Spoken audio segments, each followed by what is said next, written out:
Well, first of all of you had a very Merry Christmas. It was a wonderful occasion for us here at St. Richard's. Had 6 masses. It was great to see a lot of folks back to church. This pandemic has really kind of thrown a wrench in everything, but to have some semblance of normalcy for the Christmas holiday was certainly wonderful. And really on the heels of the Christmas holiday, we celebrate one of the great feast days on our church's calendar, and that is the Feast of the Holy Family. Today we celebrate and are reminded that this unit of Mary and Joseph and the child Jesus is this family unit or this domestic church that the church refers to them as, that we're called to aspire to, we're called to emulate. Because God has shown us through this family unit of husband and wife, father and mother and children, as kind of reflective of the love that God has for us in the Trinity, as it were.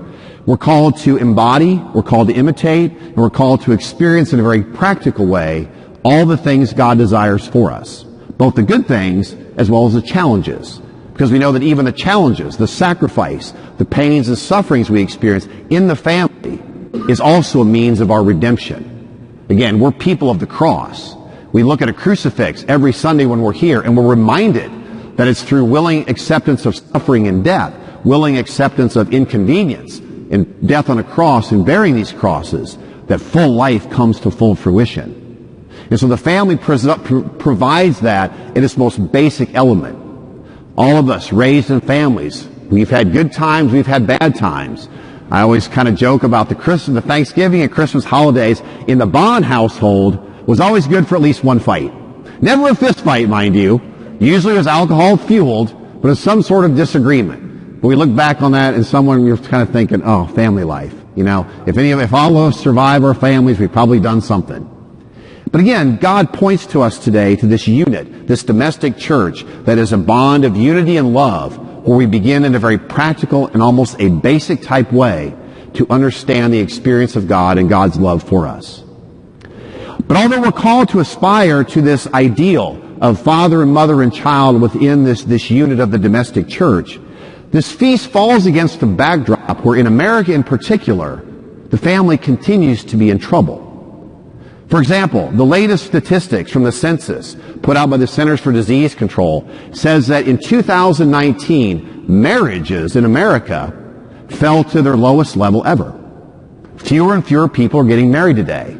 33 adults out of every 1,000 single adults in America entered into marriage in 2019. Compare that to 1970, when 85 single adults out of every 1,000 entered into marriage.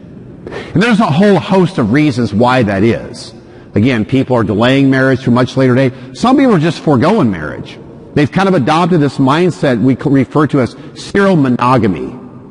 That we kind of live in this hookup culture where someone will find someone else, they may move in together and live for a couple years. Then the newness and the luster wears off, and they move on to someone else. We're seeing that in an increasing way. The Centers for Disease Control statistics also show that the birth rate has remained very flat in this nation. A little less than 12 children out of every 1,000 Americans were born in 2019. But if you couple that with a decreasing marriage rate, you make the conclusion that more and more children are being born to women that are not married. Across races in America today, it's almost 40%, meaning 4 out of every 10 children are born into a single-parent household. In the vast majority of those households, dad is not present. Dad will never be present in that situation. And research after research study has shown that children who grow up in broken homes or single-parent homes are much more likely to experience serious issues as they grow up. For example, this is a startling statistic. I can't believe this is not a national health emergency right now. From 2007 until 2020, the adolescent or teenage suicide rate has increased 56%.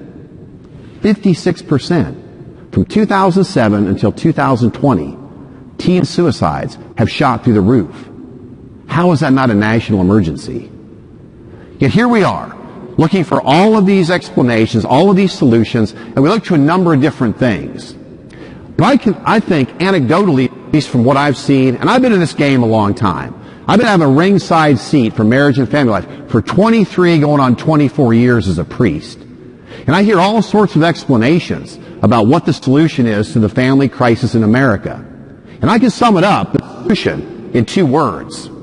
It's not political programs or governmental programs.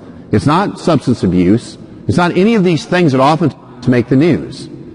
Anecdotally, some of y'all may get mad at me for saying this, but I think I can sum up the solution to most of these problems with 2 words. You know what those 2 words are? Grow up. Grow up. Increasingly, America is a nation of adult children. You want to see the shining example of that? Look no farther than the U.S. Congress. Look no farther. You want to see another example of that? Look at the TikTok generation. Look at social media. We are a nation increasingly of children. Our problem is not economic. Our primary problem is not governmental. Our primary problem isn't even really spiritual, although that's right up there. You know what our problem is? We Americans in particular as adults, we have a maturity problem. We have an immaturity problem. Today's second reading always chuckles about, oh, wives, be subordinate to your husband. You know what a better second reading would have been today? 1 Corinthians 13, chapter 13, verse 11. When I was a child, I understood as a child. I spoke as a child. I thought as a child. But when I became a man, I put away childish things. God, we live in a nation, and increasingly a world, and even a church, where adults are increasingly unwilling to put away childish things, to act like adults, to be the adults in the room. We see it time and time again, where adults in particular, we think we have this right to happiness. No, we have a right to the pursuit of happiness. We think we have a right to never be inconvenienced, to never suffer, to never have to make sacrifice, to never have to abide by commitments. Increasingly we see that. I've been a priest for 23 years. Like I said, I've had a ringside seat in prepping couples for marriage, of sitting with a lot of them through marital difficulties, of walking through a lot of them with divorces. And almost without exception, I can say without exception, that at least in most of those cases, one or the other, but sometimes both of them, acted like children. They acted like children. They didn't get their way, and so they took their ball and they went home. They went on to someone else. That's not to say some marriages were doomed from the start. They were. Some people, we priests see it all the time. Some marriages have never taken place. But I've seen a vast majority of marriages end because one or the other became too childish. They became too selfish. They decided to take their ball and go. And why is that? I think for the last 60 years or so in America in particular, and this is a Catholic and non-Catholic alike, we've become spoiled. We've had it too good for too long. When's the last time as a nation, we as a collective, have had to make sacrifices for the greater good? Probably hasn't been since World War II. Really from the 1960s on, America has seen, 1, unprecedented prosperity, 2, we've seen a sexual revolution that has so desacralized the greatest gift God ever bestowed upon his human creation, which was the gift of being able to participate in God's creative process. Human sexuality between men and women, primarily meant for procreation, is God's way of inviting us into his creative process. Yet what have we done since the 1960s? We've so desacralized it, it's just another recreational activity. You hear people talk about sex today, it's nothing special. It's like going to dinner and a movie. And we're the worst for it. Our children are the worst for it.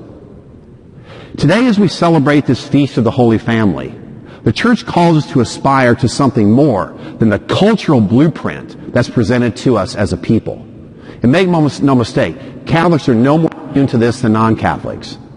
What we have, guys, is a maturity problem, both an affective and emotional and intellectual, I dare say a spiritual immaturity problem. In this country, we got to grow up.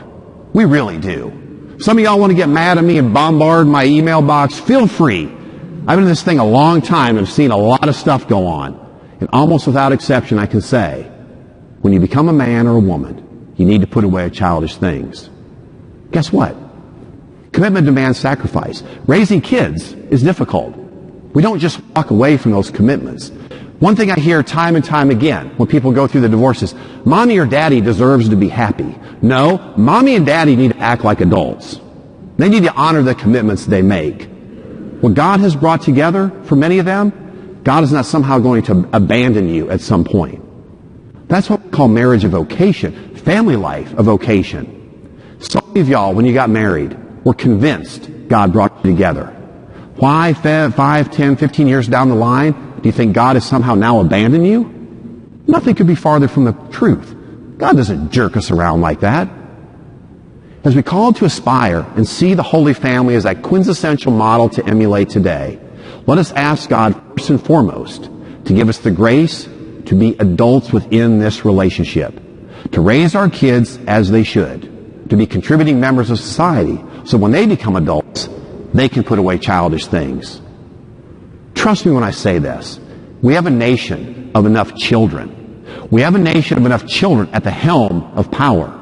We see it even in the priesthood. There's a whole bunch of immature priests and bishops out there, and we're the worst for it. You know what I'm talking about. We all need to grow up.